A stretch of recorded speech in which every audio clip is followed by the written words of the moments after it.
Hello दोस्तों, मैं हूं पूनम और आप देख रहे हैं लेट्स स्टडी विथ पूनम। पिछली वीडियो में हमने टोबैको यानी कि तंबाकू के बारे में जाना कि किस तरह से ये अमेरिका के जंगलों से होता हुआ भारत में अकबर के मुगल दरबार तक आ पहुंची। अकबर के शासनकाल के बाद जहांगीर के दौर तक आते आते तंबाकू की समस्या इतनी बड़ी और भयानक हो गई कि खुद बादशाह को भी टेंशन होने लगी। उन्होंने देखा कि अच्छे खासे सैनिक, दरबारी और विद्वान अपना कामकाज छोड़कर हुक्के की गड़गड़ाहट और धुएं के छल्लों में खोए रहते हैं। इसी वजह से साल 1617 में जहांगीर ने एक शाही फरमान जारी किया और तंबाकू पर पूरी तरह से बैन लगा दिया। उन्होंने अपनी आत्मकथा तुजुके जहांगीर में लिखा है कि तंबाकू की इस लत ने नौजवानों की सेहत और काम करने की क्षमता पर बहुत बुरा असर डाला है। पाबंदी के बावजूद तंबाकू की ब्लैक मार्केटिंग और उसकी मांग दोनों ही बढ़ गए। तंबाकू को अब चोरी छुपे उगाया जाने लगा था। ये बैन एक तरह से पुर्तगाली ट्रेडर्स के लिए प्रॉफिट की चाबी थी। औरंगजेब अपने समय में समझ चुके थे कि इस लत को जड़ से मिटाना लगभग नामुमकिन है। इसलिए उन्होंने मोरालिटी को रखा साइड में और तंबाकू पर अच्छा खासा टैक्स लगा दिया। इस टैक्सेशन की बदौलत सिर्फ दिल्ली की मंडी से रोजाना 5,000 से 6,000 रुपए का रेवेन्यू मिलने लगा। अब ये अपने आप में उस समय पर बहुत बड़ी वैल्यू थी और इसका इस्तेमाल औरंगजेब ने कहाँ किया? दक्कन कैंपेन्स में, यानी दक्कन की लड़ाइयों में। इस तरह से नशा साम्राज्य की सीमाओं को सेव करने में काम आने लगा था। फिर 18वीं और 19वीं सदी के दौरान भारत में अंग्रेजों की पकड़ मजबूत हुई। ब्रिटिशर्स के आने से तंबाकू का नेचर पूरी तरह से बदल गया और ये ग्लोबल ट्रेडिंग कमोडिटी बन गया।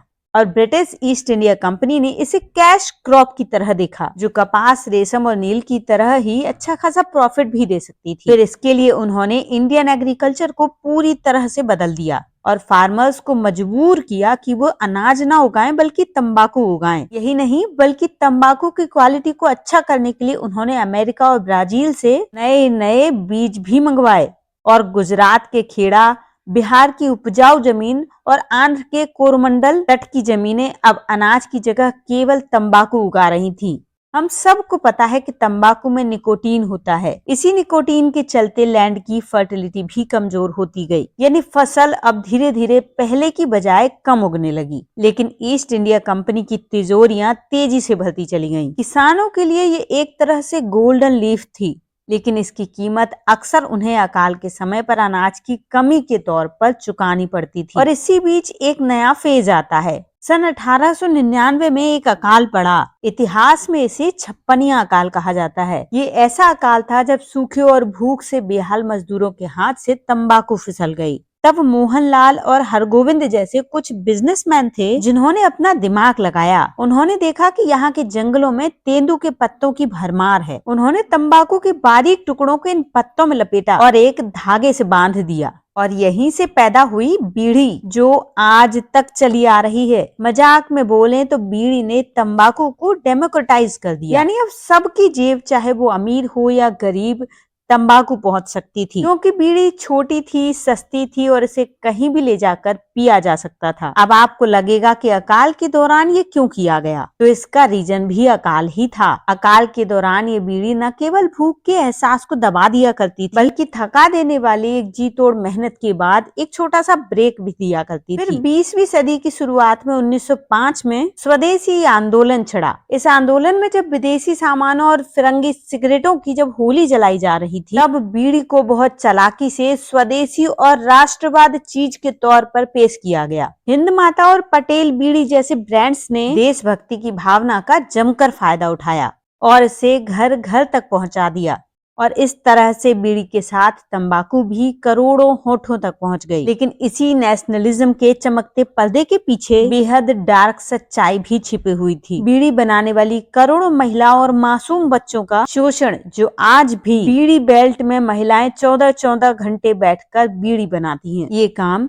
निकोटीन और जहरीली महक से भरा हुआ है। बीड़ी का काम करने वाली महिलाओं के बच्चे पैदा होते ही जहरीले धुएं से भर जाते हैं और टीबी जैसी बीमारियां उन्हें विरासत में मिलती हैं। लेकिन आजादी के बाद भी तंबाकू का ये एम्पायर थमा नहीं है, बल्कि और ज्यादा मॉडर्न हो गया है। मॉडर्न मार्केटिंग और एडवर्टाइजिंग के जरिए और फैल गया है। 1980 के दशक में तंबाकू को पैक करने का एक नया चलन चला। इस दौर में पैदा हुए गुटखा और पान मसाला। जैसे बीड़ी ने तंबाकू को डेमोक्रेटाइज किया, वैसे ही गुटखा और पान मसाला ने इसे पूरी तरह से बदल दिया। इन्होंने तंबाकू को स्मोकलेस टोबैको के तौर पर एडवर्टाइज किया। इससे उस दौर में ये मिडिल क्लास और यूथ के बीच में काफी फला फूला। छोटे छोटे पाउच में और फ्लेवर के साथ मिलने वाले टोबैको ने भारत में ऐसी सुनामी शुरू की जिसे ओरल कैंसर कहा जाता है। आज 2026 की दहलीज पर खड़ा भारत एक अजीबोगरीब विरोधाभास में फंसा हुआ है। हम दुनिया के सबसे बड़े टोबैको प्रोड्यूसर होने पर गर्व करते हैं, जो भारत के 80 मिलियन लोगों को डायरेक्ट या इनडायरेक्ट तौर पर रोजगार देता है। बिहार के तंबाकू के खेतों से लेकर तमिलनाडु और मध्य प्रदेश की बीड़ी फैक्ट्रियों तक ये बहुत बड़ी इकोनॉमी है। लेकिन इसकी एक सच्चाई ये भी है कि ये एक साइलेंट किलर के तौर पर काम कर रहा है। हर साल 1.5 मिलियन इंडियंस इस तंबाकू के चलते टाइम से पहले मौत की नींद सो जाते हैं। ये नंबर डराने वाला है कि किसी भी जंग में, आतंकवादी हमले में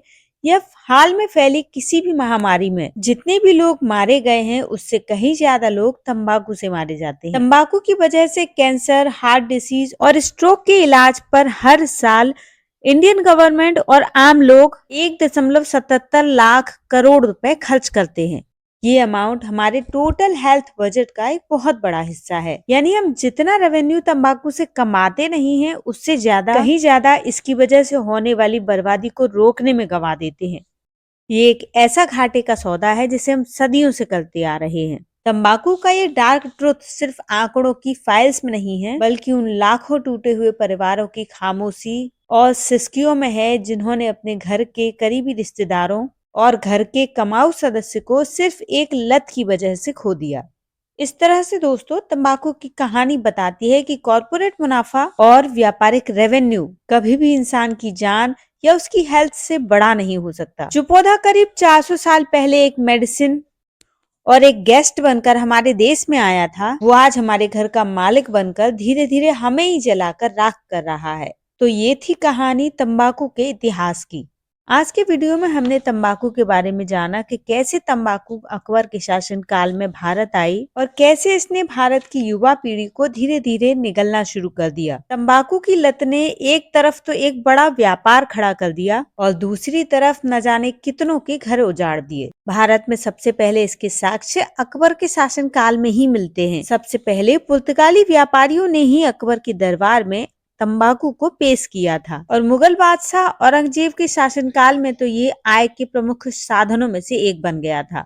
यदि खेती की बात करें तो भारत में तंबाकू की खेती सन 1605 से शुरू हुई मानी जाती है। यहाँ ध्यान देने वाली बात यह है कि तंबाकू को भारत में लाने वाले पुर्तगाली ही थे और तंबाकू की खेती पर जोर देने वाले भी पुर्तगाली ही थे। तो दोस्तों, आज का हमारा ये वीडियो आपको कैसा लगा कमेंट करके जरूर बताइए और यदि चैनल पर नए हैं तो चैनल को लाइक, शेयर, सब्सक्राइब जरूर करिए। धन्यवाद।